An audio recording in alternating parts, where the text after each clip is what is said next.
జై శ్రీరామ్. నేను భోగేశ్వర్ శివశక్తి. ఆజాద్ హింద్ ఫౌజ్ సైన్యంలో మొట్టమొదటి గూఢాచారిణిగా పనిచేస్తూ సుభాష్ చంద్రబోస్ను రక్షించేందుకు తన భర్తనే కత్తితో పొడిచి హతమార్చినటువంటి సమర యోధురాలు, పెద్దగా చరిత్ర పుటలకెక్కని నీరా ఆర్య అనే ఆవిడ గురించి ఈరోజు మీ అందరికీ తెలియజేయాలనుకుంటున్నానండి. ఈ చరిత్ర మొత్తం సాగదీయకుండా క్లుప్తంగా మీకు అర్థమయ్యే విధంగా ముఖ్యమైన పాయింట్లు మాత్రమే చెప్పే ప్రయత్నం చేస్తాను. స్వాతంత్రోద్యమంలో త్యాగగాథలు ఎన్నో ఉన్నాయి. వాటన్నింటిలో కూడా భిన్నమైనది నీరా ఆర్య కథ. క్షమించాలి, ఇది కథ కాదు, ఆ తల్లి జీవిత చరిత్ర. ప్రస్తుతం మనం యూపీ అని పిలువబడుతున్నటువంటి బాగ్పత్ అనే చోట 1902లో నీరా ఆర్య అనే ఆవిడ పుట్టింది. ఆవిడికి చాలా భాషలలో ప్రావీణ్యం ఉండేది. ఆమె తండ్రి సేఠ్ చర్జుమల్ అప్పట్లో పేరున్నటువంటి పెద్ద వ్యాపారి. పిల్లలైనటువంటి నీరా, బసంతులను కోల్కతాలో చదివించారు. తండ్రి గారు వ్యాపారం ఉన్నందువల్ల జాతీయోద్యమానికి ఆయన చాలా దూరంగా ఉండేవాళ్ళు. నీరాలో మాత్రం స్వాతంత్రోద్యమ చైతన్యం ఎప్పుడూ ఉండేది. అంతలో ఆమెకు బ్రిటిష్ ప్రభుత్వంలో ఉన్నతాధికారిగా పనిచేస్తున్నటువంటి శ్రీకాంత్ రంజిత్ దాస్తో పెళ్ళయింది. నీరా భర్త అయినటువంటి శ్రీకాంత్ బ్రిటిష్ ప్రభుత్వంలో సిఐడి ఇన్స్పెక్టర్గా పనిచేసేవారు. ఆయనకు సుభాష్ చంద్రబోస్ను పట్టుకునే బాధ్యత అప్పగించారు బ్రిటిష్ ప్రభుత్వం వారు. అదే సమయంలో నీరా కూడా రహస్యంగా ఆజాద్ హింద్ ఫౌజ్ సైన్యంలో చేరింది. బోసు గారు ఆమెకు గూఢాచారి బాధ్యతలను అప్పగించారు. శ్రీకాంత్కు భార్య ఆజాద్ హింద్ ఫౌజ్ సైన్యంలో పనిచేస్తుందని తెలిసింది. ఆమె సాయంతో ఎలాగోలా బోసును పట్టుకునేందుకు శ్రీకాంత్ ఎత్తివేశాడు.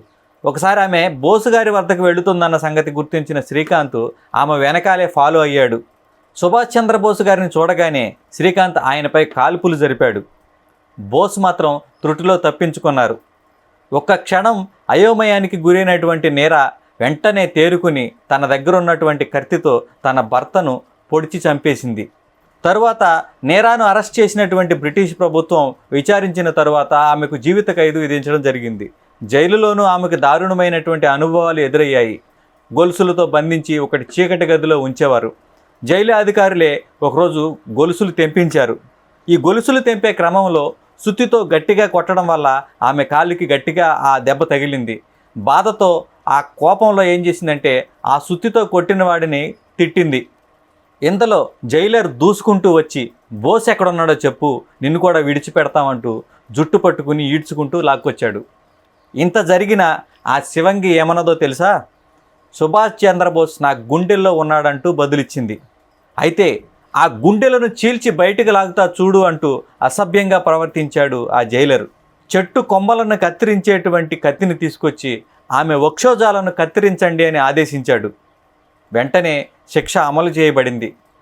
స్వాతంత్ర కాంక్షతో నా జాతి బానిస సంఖ్యలు తెంచి స్వేచ్ఛావాయువులు పీల్చేలా చేయాలని అనుకున్నటువంటి ఆ తల్లి గడ్డి కత్తిరించేటువంటి పెద్ద కత్తితో తన వక్షోజాలను కత్తిరిస్తుంటే బాధతో విలవిల్లాడిపోయింది ఆ తల్లి. కత్తి పదునుగా లేనందువల్ల బతికిపోయావు అంటూ లాక్కెళ్ళి కటకటాల్లో పాడేయండి అని ఆదేశించాడు ఆ జైలరు.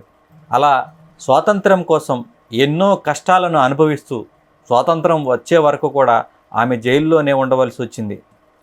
స్వాతంత్రానంతరం జైలు నుంచి విడుదలైన నీరా ఆర్య హైదరాబాద్ పాత బస్తీలో పూలమ్ముకొని జీవించింది. భారత ప్రభుత్వం ఆమెకు ఎలాంటి గుర్తింపు కానీ, మర్యాద కానీ, జీవితం కోసం వృత్తిని ఏర్పాటు చేయడం కానీ ఏమీ చేయలేదు.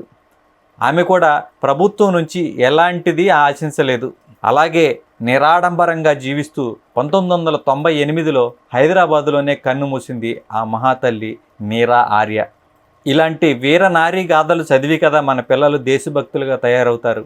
ఇలాంటి చరిత్రను పుస్తకాలలో ముద్రించకుండా చరిత్రహీనులం మనం, చేతకాని చవటలం మనమని మన పిల్లలకు మన చేతే చెప్పించే విధంగా విద్యా వ్యవస్థను తయారు చేశారు. అధైర్యపడాల్సిన పనేమీ లేదు. ఈ సోషల్ మీడియా యుగంలో ఇలాంటి చరిత్రలను ఎన్నో ప్రపంచానికి తెలియజేసేటట్టు చేయవచ్చు. అలాగే చేద్దాం. ఈ వీడియో చూసిన వాళ్ళంతా కూడా మీ మిత్రులందరికీ ఈ వీడియోని షేర్ చేయండి. మన ఛానల్ని ఇప్పటి వరకు సబ్స్క్రైబ్ చేసుకోకపోతే వెంటనే సబ్స్క్రైబ్ చేసుకోండి.